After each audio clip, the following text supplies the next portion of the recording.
네, 대구 북구가 권한이 여여입니다. 작년 국감을 통해서 제가 통계청의 가계통신비 중에서 단말기 구입비가 지나치게 비현실적이다라는 문제점을 지적했는데요. 다행히 금년부터 조사 방법을 변경해서 국민들께서 정확한 통계를 확인할 수 있도록 개선이 되었다고 하니까 이 자리를 빌어서 정말 다행이라는 말씀을 드립니다. 오늘은 제가 다른 통계를 한번 거론을 하겠습니다. OECD나 일본 총무성, 메릴린치, 코리아 인덱스 등 다양한 기관에서 우리 국가별 가계통신비 또는 통신요금 순위를 발표하는데요. 장관님 혹시 순위가 산정되는 기준이 어떤 건지 아십니까? 정확한 기준은 통계를 내는 데 따라 다르다마는 대체로 우리나라가 좋은 성적을 거두고 있는 것은 알고 있습니다. 예. OECD를 예를 한번 들어보겠습니다. OECD 가계통신비가 2013년에 보면 우리나라가 세계 3위로 높은 걸로 나와 있습니다. 그런데 실제로 그 내용을 들여다보니까요. 기준 연도가 각각입니다. 뉴질랜드는 2007년 데이터를 쓰고요. 미국은 2009년 데이터를 쓰고 한국은 2011년 데이터를 가지고 서로 비교를 합니다. 장관님 이런 사실은 잘 모르시죠? 네. 예. 또 보통 가계통신비는 가구당 통신비 아닙니까? 그런데 OECD 평균으로는 2.6명입니다. 근데 우리가 제출한 가구원 수는 3명입니다.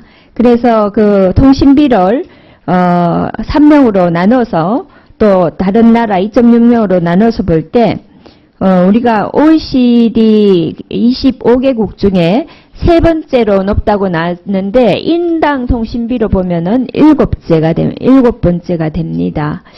그래서 제가 OECD가 이런 통계를 어떻게 내는 여기에 대해서 사실 말씀드리려는 건 아니고요. 우리 미래부가 그래도 우리나라 통신 정책을 담당하고 있는데 이렇게 해외 기관에서 발표하면은 그게 3위냐 7위냐 이런 것만 관심이 있고 그 세부 기준은 어떻게 됐는지 잘 안 들여다보는 것 같아서 말씀을 드리는 겁니다. 장관님, 우리 미래부에서도 OECD에 인력 파견하고 계시죠? 네, 보내고 있습니다. 예, 그러면 그런 분들을 통해 가지고 이런 가계통신비 통계가 세부 기준이 어떻게 잡히고 다른 나라들은 어떻게 하고 있는지를 좀 정확하게 그 보고를 받아보시면 좋겠습니다. 그리고 이제 통신요금 청구서에 보면은 통신 서비스 비용, 단말기 할부금, 또 기타 소액 결제가 있잖아요. 네. 음악이나 영화 이런 컨텐츠 결제하는 비용도 들어있는데요. 그래서 과연 우리는 통신비라는 것을 어떻게 정의하고 어떻게 기준을 만들 것인가에 대해서 고려를 해봐야 되는데 지난 정부 시절에 코리아 인덱스라는 걸 만들었다고 들었습니다. 네. 알고 계십니까? 알고 있습니다. 네. 예. 근데 지금은 그 코리아 인덱스가 금년도는 어떻게 준비를 하고 있습니까? 네, 지금 추진하고 있습니다. 예, 여기에 우리 시민단체도 같이 논의를 한다고 들었는데요. 이때 우리 코리아 인덱스에서 좀 가계통신비 관련 통계 체계에 대해서 네. 좀 제대로 정립을 해 주셨으면 합니다. 네. 그래서 우리가 이제 이것을 제대로 분석을 해야 제대로 된 해법을 낼 수 있지 않겠습니까? 어디를 어떻게 절감을 시켜야 된다든지. 예, 그러니까 이 부분을 좀 부탁을 드립니다. 그리고 인지세 관련해서 제가 좀 말씀드리겠습니다. 우리 국민들이 요선전화나 이동전화 서비스 가입할 때마다 신청서 한 통당 1,000원의 인지세를 납부를 하고 있습니다. 이거 알고 계십니까? 예. 인지세는 국민의 재산권 창설이나 변경 등에 관한 문서를 작성할 때 부과하는 세금입니다. 그런데 사실 예전에는 우리가 전화가 재산에 해당했지만 요즘은 그보다는 서비스 이용 계약이라고 볼 수 있는 건데요. 그럼에도 불구하고 지금도 꼬박꼬박 1,000원씩 인지세를 내는 것은 좀 문제가 있다고 봅니다. 네. 그래서 통신비 이것도 부담을 좀 낮추기 위해서라도 이 부분을 해결을 해야 될 것 같은데요. 제가 이 인지세 법안을 좀 발의를 하려고 그러는데요. 개정을. 장관님 어떻게 협조해 네, 주시겠습니까? 적극 협조하겠습니다. 예, 고맙습니다.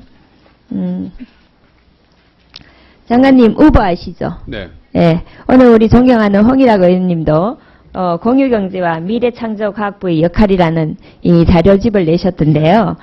그 공유경제를 표방하면서 온라인 투 오프라인 서비스의 대표 사례입니다, 우버가. 근데 이게 국내외로 논란이 많은 것도 아시죠? 네, 그렇습니다. 예. 그러면 여기에 대해서 미래부 입장은 뭡니까?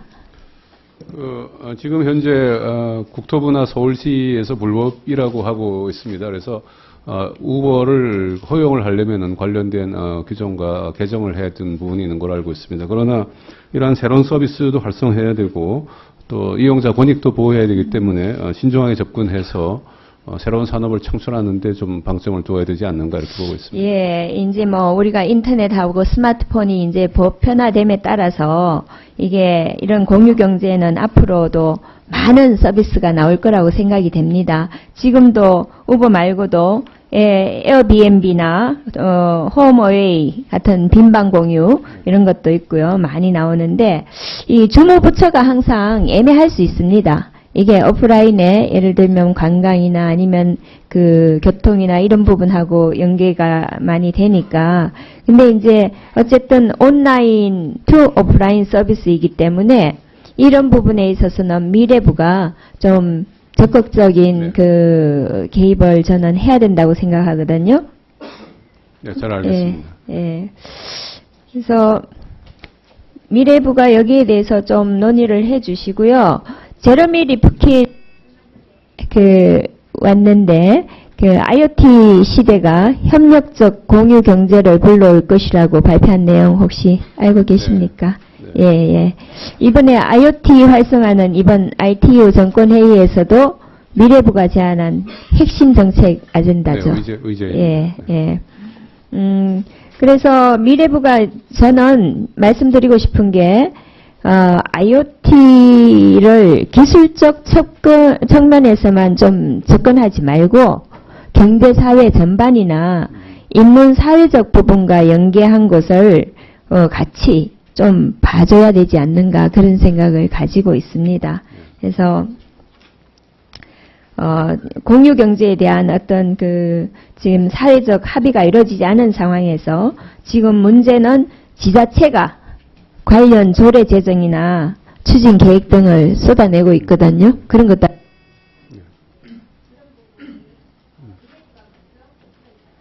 네. 네, 의원님 말씀 감사합니다.